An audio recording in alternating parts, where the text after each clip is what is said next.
आणि माझ्या लाडक्या मित्रांनो, माझे नाव विजय नितीन केंद्रे आहे. आम्ही शेतकरी बनून आलो आहे. शेतकरी हा खूप महत्त्वाचा माणूस आहे.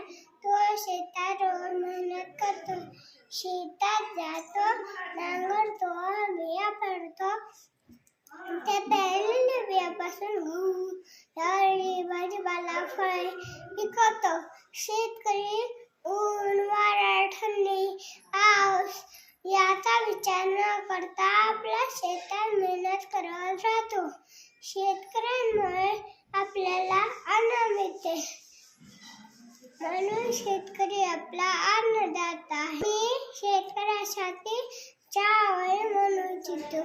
मातीश जगतो, शेतात गातो, आपल्या अन्नासाठी शेतकरी कष्ट करतो. म्हणून आता सगळेजण